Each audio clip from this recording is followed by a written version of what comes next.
Oke, untuk materi kali ini adalah tentang teknik pendokumentasian sistem atau teknik dokumentasi sistem, system documentation technique ya. Oke. Kenapa dokumen harus tersistem? Jadi dokumen itu simpelnya adalah harus terorganize ya, well organized dan tersistem. Artinya tersistem di sini adalah tersusun dengan rapi dan mudah untuk mengurutkan, mereview ya, mengedit atau menyaring data ya.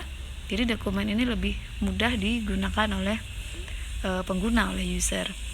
Nah, jadi akuntan-akuntan harus bisa membaca pendokumentasian ya dan mengerti bagaimana sebuah sistem itu bekerja. Contohnya, auditor membutuhkan penilaian resiko ya, dia butuh menilai resiko.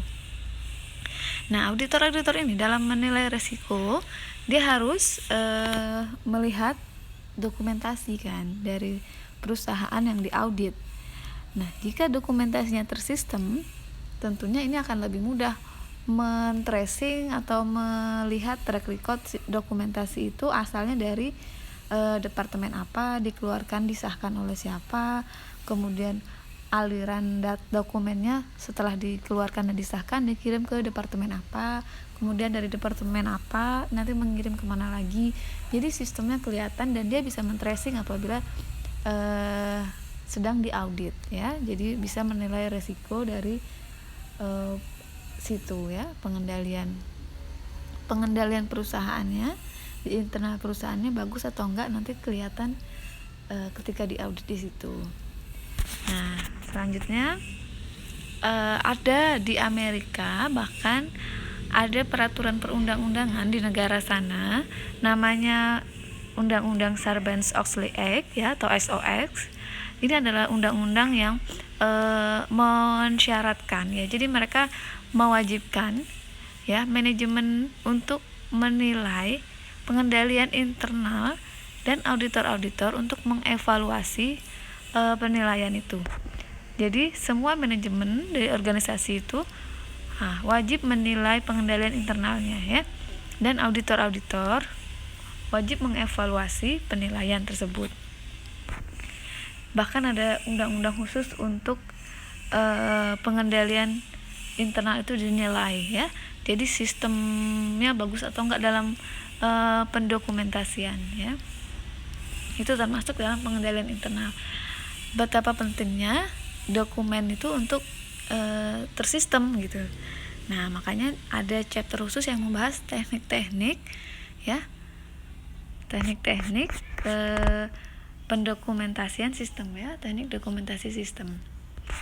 Nah, jadi sistem ini tidak hanya berhubungan dengan istilahnya dengan departemen IT ya, atau dengan yang membuat suatu program. Jadi sistem itu sebelum dia menjadi satu program itu tentunya harus ada andil atau turut serta dari usernya atau penggunanya. Misalnya sistem untuk penggajian ya, payroll system sistem penggajian ini kan si orang IT-nya ya, dari departemen IT-nya mungkin tidak mengerti tentang sistem penggajian. Harus ada partisipasi ya, harus ada andil orang dari akuntan atau sistem penggajian ya, orang dari departemen penggajian untuk menjelaskan ke orang IT ini sistemnya harusnya seperti apa ya. Misalnya dari departemen produksi, dia memberikan dokumentasi bukti tentang waktu kerja dari pegawai ya, sudah bekerja selama berapa hari atau cuti berapa hari atau berapa jam kerja ya, kemudian dikirim ya, disahkan mungkin oleh supervisornya, kemudian nanti masuk ke bagian perhitungan penggajian dan sebagainya. Itu kan arus atau alir dari kita bisa menentukan gaji ya, itu kan harus dijelaskan oleh orang dari penggajiannya ke orang IT-nya. Makanya penting seorang akuntan ya, kita ataupun jurusan-jurusan lainnya mengerti tentang teknik pendokumentasian sistem.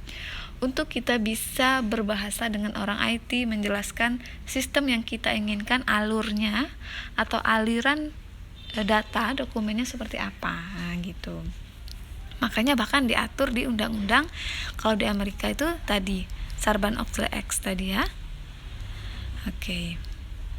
Kemudian penting juga dokumentasi sistem ini ya, pendokumentasian ini penting tersistem, gunanya untuk pengembangan sistem ya, sistem development and change, pengembangan dan perubahan dalam satu sistem. Apabila sistem yang dipakai perusahaan itu mau dikembangkan atau diubah ya, itu harus rapi kan pendokumentasiannya ya. Jadi pendokumentasian sistem ini penting sekali ya untuk pengembangan dan perubahan yang lebih baik bagi organisasi tersebut. Oke, dalam sistem tersebut ada namanya DFD ya. Nah, ini adalah istilah yang sangat sering dipakai di sistem informasi akuntansi. Nah, ataupun di praktikum nanti sistem informasi akuntansi. Yaitu ini harus diingat ya, DFD, data flow diagram ya. Atau diagram alir data ya. Jadi dia diagram ya. DFD ini bentuknya diagram yang menunjukkan aliran suatu data. Nah, jadi dia fokus di aliran data khusus untuk proses-proses, kemudian sumber dan tujuan data itu kemana. Seperti yang saya jelaskan tadi, proses penggajian, sumber dan tujuan data. Sumbernya mungkin dari departemen produksi ya, jadi karyawan-karyawan yang memproduksi produk ya, ada jam kerja, ada berapa hari dia masuk, berapa hari dia tidak masuk, karyawan itu kan sumber datanya dari departemen produksi ya. Oke, kemudian tujuan destination data kemana, ke departemen apa atau ke bagian mana. Kemudian datanya tadi ada data stores atau data storage, jadi data di tempat penyimpanan data. Nah, jadi ketika berbahasa untuk menciptakan satu sistem itu dibuat dulu DFD. Kalau sudah ada DFD udah jelas prosesnya, source-nya di mana sumbernya, destination-nya di mana tujuannya. Kemudian data itu di storage, disimpan di mana, apakah sudah disimpan. Nah, ketika memang butuh data itu untuk disimpan, maka harus ada simbol dalam diagram itu yang melogokan atau menyimbolkan bahwa data itu disimpan, supaya isi pembuat sistem ini mengerti bahwa data yang terkirim antar departemen itu harus disimpan. Oke. Ya, DFD adalah secara visual ya. Jadi penggambaran simple ya, secara visual, secara penglihatan yang dapat digunakan untuk mewakili proses yang sama ya, secara lebih detail ya, level yang lebih detail. Jadi si pembuat sistem ini paham, sehingga si pengguna sistem nantinya menerima sistem itu dengan baik karena dibuat dengan DFD yang jelas ya. DFD ini sangat juga membantu ketika kita memahami mekanisme atau alur proses, mungkin ketika membuat SIM atau ketika membuat perpanjangan SIM. Biasanya ada DFD yang ditempel di dinas itu ya, di kantor-kantor pembuat SIM itu. Cara kita untuk mengajukan atau memperpanjang SIM. Nah, DFD ini tapi fokusnya ke sistem ya. Pembuatan sistem dan penggunaan sistem. Nah, elemen-elemen dasar tadi yang ada di DFD tadi ya, diagram alur data tadi digambarkan seperti ini ya. Data source-nya itu yang A, kemudian destination-nya yang K. Kemudian dia melalui proses apa? Kalau prosesnya ada 2, sudah dibagi 2. Proses C sama proses F. Ini contoh aja. Kemudian dari proses C dia mengeluarkan data ya, data destination ke J misalnya, data destination J. Nah, kemudian si proses F datanya ke destination K. Dan juga proses F ini dia menyimpan data akhir ya, data store di data store H. Nah, ini kan basic elemen ya, elemen dasar. DFD yang sesungguhnya itu nanti ada contoh di bawah. Kalau DFD yang sesungguhnya itu ya data source-nya dari mana, kemudian prosesnya ya proses apa. Misalnya prosesnya proses peminjaman buku di perpus misalnya ya. Kemudian datanya nanti di data store ada berkas sendiri menyimpan tentang data-data yang terdokumentasi ya, siapa aja yang meminjam, tanggal berapa, dan harus dikembalikan kapan, itu di store ya, di storage. Kemudian ada data destination-nya ya kemana. Oke, nah nanti ada contoh nanti di bawah biar lebih jelas ya gambarannya tentang DFD ini. Oke, ini guideline ya, dasar-dasar guideline ya, bisa dipegang kalian ketika membuat DFD ya. Nah, nanti akan ada kita simulasikan cara membuat DFD, dan kalian masing-masing membuat DFD-nya sendiri, terserah mau proses pembelian, proses penggajian, atau proses dari supplier atau kreditor, atau bahkan proses simple mungkin pembayaran SPP ya di kampus, DFD apapun. Nah, mengerti ya, yang pertama guideline yang pertama mengerti sistem ya yang akan mempresentasikan ya. Jadi ketika kita membuat DFD, kita harus mengerti sistem yang akan nanti mempresentasikannya. Nah, ketika kalian membayar SPP, misalnya pembayaran SPP melalui sistem di SIMAK kampus misalnya, kita punya sistem SIMAK ya di kampus, misalnya sudah bisa membayar SPP lewat SIMAK. Nah, itu sebelum orang IT memprogram sistem itu, orang IT ini harus dikasih tahu dulu DFD-nya ya, aliran prosesnya ya, aliran data dalam bentuk diagram, supaya dia bisa membuat sistem itu, sehingga sistemnya mempresentasikan proses yang sesungguhnya, atau supaya dia mengerti ya sistemnya ini. Kalau sistemnya salah, nanti kan alurnya jadi berantakan. Misalnya kita sudah bayar SPP, nanti tertulis di sistemnya belum bayar SPP. Kenapa? Karena ada aliran data yang salah misalnya. Nah, makanya ketika dievaluasi, kok bisa salah? Ayo kita lihat di FD-nya. Oh, ternyata aliran sistemnya setelah mahasiswa bayar harus di storage di bagian akademik, kemudian baru data destination-nya keluar di websitenya bahwa mahasiswa ini sudah bayar SPP. Nah, ternyata datanya belum disimpan, sehingga mahasiswa belum tercatat membayar SPP padahal sudah membayar.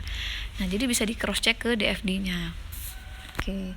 Sebuah DFD adalah punya arti, dia adalah perwakilan ya, perepresentasian yang simple ya, yang membutuhkan pertimbangan yang relevan dan kebutuhan-kebutuhan apa aja yang dimasukkan ke dalam DFD itu. Jadi DFD-nya harus jelas dan detail ya. Dia harus mempresentasikan, mewakilkan yang sesungguhnya ya, secara simple ya.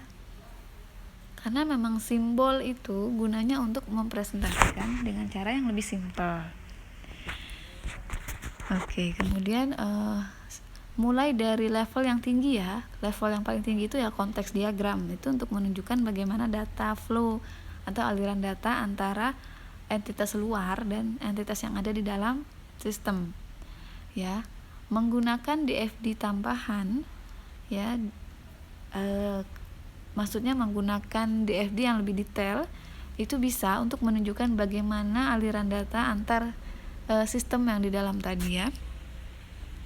Jadi ada DFD yang high level ya, yang konteksnya dari entitas luar organisasi kemudian ke sistem di dalam akuntansi, di dalam sistemnya, di dalam organisasi Kemudian ada lagi DFD additional, DFD tambahan yang lebih detail ya, namanya detail level ya, level yang lebih detail.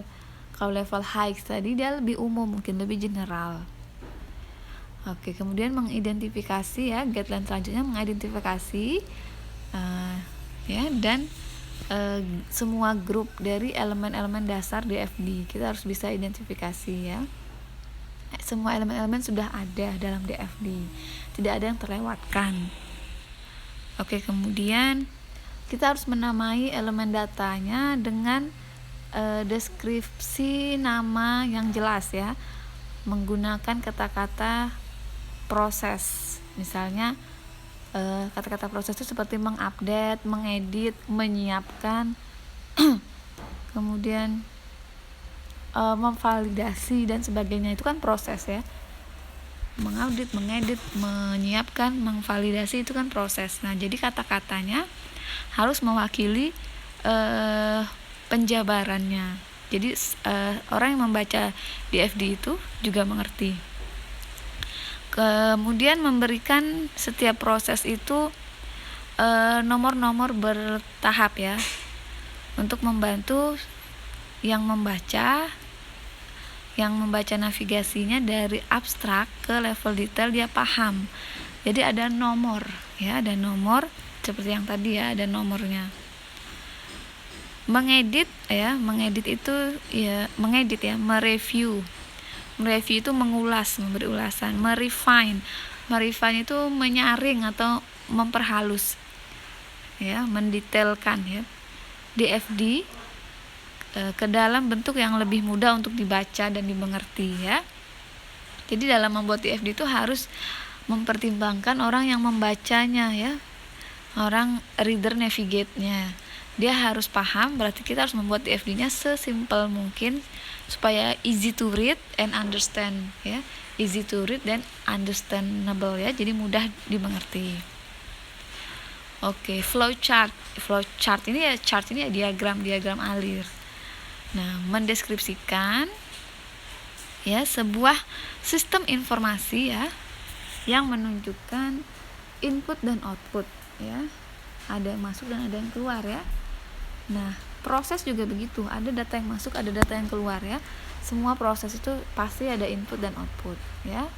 Kemudian apalagi bagian yang ditunjukkan dalam sistem informasi ini, dalam flowchart, ada aktivitas informasi ya, atau proses ya, pemrosesan data. Kemudian ada penyimpanan data, kemudian ada aliran datanya, kemudian ada decision step ya, langkah-langkah keputusan. Oke, kekuatan dari flowchart ini adalah kita bisa dengan mudah ya melihat pengendalian poin-poin keputusan ya yang harus diambil, itu lebih mudah kita melihat kontrol atau pengendaliannya ada di mana ya, manual ataupun versus proses otomatis ya. Jadi dengan adanya flowchart seperti ini akan lebih mudah nih, kontrol datanya ada di mana, misalnya ada di proses yang F ya, atau ada di yang mana gitu. Kita bisa lihat. Kalau simpel gini memang mungkin kurang kelihatan, tapi kalau dia sudah kompleks ya, dalam satu organisasi kompleks ya, ada DFD penggajian, DFD pembayaran SPP, DFD sistem KRS, mungkin DFD peminjaman buku di perpus, DFD penjualan buku kuliah, misalnya DFD KHS ya, kartu hasil studi kalian ya, DFD nilai IPK kalian keluar itu seperti apa, kemudian DFD apa aja bisa. Dan dalam organisasi yang sesungguhnya seperti ini akan kompleks sekali jika tidak ada DFD sebelumnya, karena DFD ini bagian dari pengendalian internal ya. Oke, udah, ini flowchartnya ya, bagian-bagian dari flowchart. Kemudian ini simbol yang ada dalam diagram alir atau flowchart. Nah, ini dibaca sendiri, dipelajari ya, karena ada banyak sekali simbol. Ini simbol yang biasa dipakai dalam satu flowchart ya. Kalau flowchart biasanya arahnya ke bawah ya, kalau di FD tadi ke samping, kalau flowchart itu ke bawah. Ya, untuk dokumen simbolnya seperti itu ya. Entah itu dokumen elektronik atau paper atau kertas atau report ya, laporan apapun bentuknya, simbolnya disimbolkan seperti ini dokumen. Kalau dokumennya harus di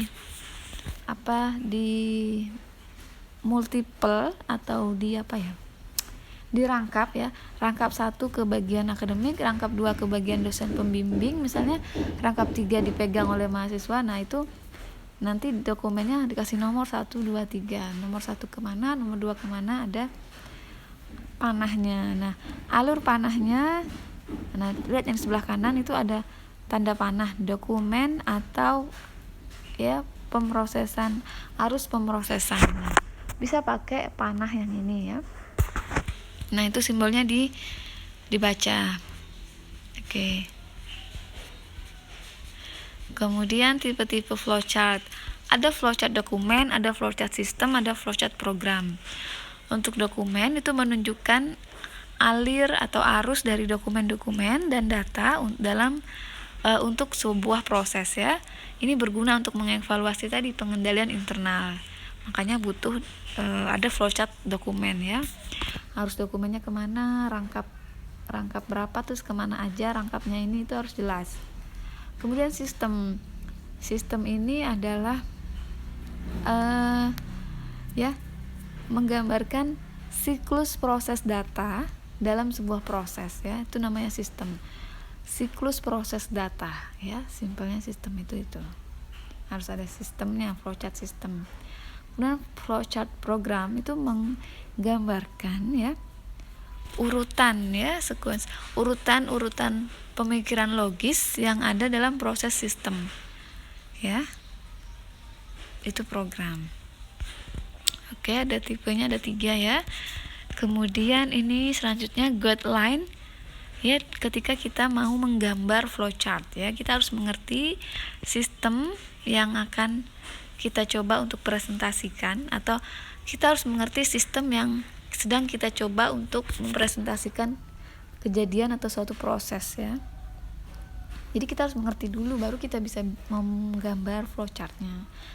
Kemudian kita mengidentifikasi proses-proses bisnis, dokumen-dokumen, aliran-aliran arus data, dan prosedur-prosedur pemrosesan datanya kita harus identify, kita harus paham. Kemudian mengorganize ya, menyusun flowchartnya sehingga bisa dibaca terurut ya, dari atas sampai ke bawah, dari kiri ke kanan, itu terorganize ya, atau well organized, terorganisasi dengan baik, rapi ya, rapi. Jadi kalau orangnya tipenya sudah dari bawaannya, misalnya orang yang membuat DFD ini dia orangnya rapi, sudah terbiasa terstruktur, maka dia akan mudah tuh untuk well organized flowchartnya. Dia akan lebih mudah untuk terbiasa ya, dia akan terbiasa untuk well organized, atau dia terbiasa rapi, terstruktur. DFD ini kan fungsinya juga seperti itu, untuk mempresentasikan kejadian dalam bentuk DFD, mempresentasikan proses ke dalam bentuk DFD sehingga mudah dibaca dalam satu tampilan atau satu resume, istilahnya seperti itu ya. Makanya ketika membuat resume, saya selalu sampaikan 1 halaman saja ya. Boleh bentuk mind mapping ya, mapping pikiran kalian setelah membaca ya, mind mapping, atau bentuk DFD atau flowchart ya. Jadi saya bisa lihat kalian paham benar-benar dan itu tercapture dalam 1 halaman. Nah, DFD ini sistemnya ya sama, dia well organized, terorganisasi dengan baik, dan ditampilkan dalam jelas dalam 1 tampilan gitu, rapi gitu kan. Bisa dilihat juga paham atau tidak, understand atau tidak dia tentang yang dipresentasikannya ya, dalam bentuk DFD tadi. Kemudian elemen-elemennya ya, nama-nama elemennya itu terdeskriptif ya, jadi mewakili dari elemennya. Kalau proses ya tulisnya pakai imbuhan proses, misalnya mengevaluasi ya, itu kan proses ya, atau menjabarkan atau memasukkan data ke dalam sistem atau apa, itu kan prosesnya, jadi deskriptif ya. Kemudian edit, review, refine ya, mengedit, mengulas, dan mendetailkan ya, menyaring, menghaluskan. Refine itu ya, kalau review ya mereview ya, mengulas. Edit ya mengedit. Edit, review, refine, to make it easy, membuat supaya lebih mudah untuk dibaca dan dimengerti. Oke, diagram proses bisnis adalah cara visual ya. Diagram proses bisnis adalah cara visual untuk mempresentasikan atau mewakili aktivitas-aktivitas dalam suatu proses bisnis ya. Semua pengguna bisnis dapat dengan mudah mengerti proses ya dari notation standar ya. Misalnya notationnya bisnis proses modeling ya, jadi bisa mengerti pengguna-penggunanya dengan mudah melalui diagram proses bisnis tersebut. Hanya contoh ini ya. Kemudian dapat menunjukkan organizational unit performing activity ya. Jadi setiap unit organisasi itu aktivitas yang ditampilkan itu bisa ditunjukkan lewat diagram proses bisnis. Nah, ini diagram proses bisnis, simbol-simbol basic yang biasa digunakan ya. Nah, kalau untuk diagram proses bisnis itu simbolnya seperti ini. Start ya, mulainya, kemudian end ya, berakhirnya dengan simbol ini. Proses ya, untuk proses dia simbolnya kotak seperti ini. Untuk decision dia diamond seperti ini. Arus datanya dia panah langsung gitu ya. Kemudian untuk arus data informasi dia garis putus-putus ya. Informasi apa? Nah, ini adalah proses bisnis penggajian. Contohnya ya, contoh diagram proses bisnisnya adalah penggajian tadi. Nah, dalam diagram proses bisnis ini, cara membacanya kita harus ingat simbol tadi. Startnya mana? Oh, startnya di new employee dan di human research. Jadi di semua departemen pasti ada simbol startnya ya. Nah, kecuali departemen tertentu yang proses datanya hanya lewat saja. Kemudian kalau di new employee dia start, kemudian dia complete new employee form ya, dia mengisi form pegawai baru ya. Kalau dari HRD, human research atau bagian sumber daya manusia ya. Jadi di perusahaan ada departemen yang mengurusi pegawainya itu di HRD, human research development. Simbol start, kemudian complete employee change form ya. Nah, itu kemudian semua diupdate ya. Kalau semua ini kan simbol proses ya, melengkapi. Complete itu kan kalau bahasa Indonesianya nanti simbolnya kalau kalian bikin pakai bahasa Indonesia, melengkapi form yang diisi karyawan ya. Kemudian karyawan baru juga mengisi form karyawan baru setelah dilengkapi oleh HRD, dinilai dan sebagainya. Kemudian ada tanda aliran flow ya, aliran. Kemudian diupdate ya karyawannya atau file-file penggajiannya di bagian payroll. Kemudian berakhir di simbol yang bulat, yang bold itu. Di payroll itu juga ada start ya untuk jadi dia menerima time record ya, jam kerja, catatan jam kerja karyawan ya, itu dari semua departemen, from departments, dari departemen-departemen lain. Kemudian setelah menerima proses ya, menerima, kemudian menyiapkan ya, prepare paycheck, menyiapkan slip gaji karyawan dan summary payroll ya.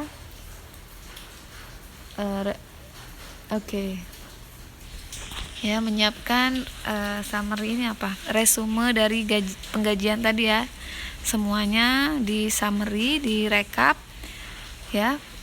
Jadi menyiapkan slip gaji, paycheck employee. Kemudian setelah itu ada tanda panah, aliran data lagi, proses apa lagi ya? Kalau kotak itu kan proses. Menyiapkan register penggajian ya. Jadi diregister, barulah update file penggajian ya, berakhir. Nah, tapi ada ke bawah lagi ke account payable. Account payable ini hutang, departemen hutang. Terus menyiapkan tax check ya, pajak. Jadi menyiapkan yang terkait dengan penggajian, kan ada pajak penghasilan. Nah, itu dimasukkan ke departemen hutang ya, karena terkait dengan hutang pajak ke negara dan sebagainya. Kemudian yang dari proses menyiapkan slip gaji karyawan juga ada tanda panah ke bawah ya, harus approve dan sign, harus di ACC, harus ditandai setuju dan ditandatangani ya slip gaji itu oleh si supervisornya ya, mungkin Susan ini namanya. Dan sama dengan yang menyiapkan cek untuk bayar pajak ya, cek untuk bayar gaji ya, itu setelah proses menyiapkan di approve dan di sign juga, ditandai dan ditandatangani oleh supervisornya. Kemudian tanda panah ke samping ya, disburse ya, disalurkan ya, menyalurkan cek dan laporan-laporannya ke karyawan-karyawan bank dan pemerintah ya. Kemudian setelah itu proses forward cash disbursement ya, kemudian baru di update ya di Ashton ini mungkin bagian akuntannya, di update general ledgernya, kemudian jurnal voucher dan sebagainya, bahwa gaji itu sudah dibayar dan sebagainya, itu dicatat di akuntannya. Itu prosesnya di situ, mengupdate general ledger, kemudian berakhir di situ. Nah, ini contohnya ya. Jadi bisa dibaca dari dari atas ke bawah, dari left to, dari kiri ke kanan. Oke, seperti itu untuk materi kali ini. Untuk kata-kata kunci yang bisa dipakai dalam sistem informasi ya, jika kalian bekerja di bagian sistem informasi nanti. Nah, kata-kata ini sudah biasa digunakan dan harus kalian tahu dan terbiasa ya. Oke, sekian materi kali ini, semoga bermanfaat. Saya akhiri, terima kasih.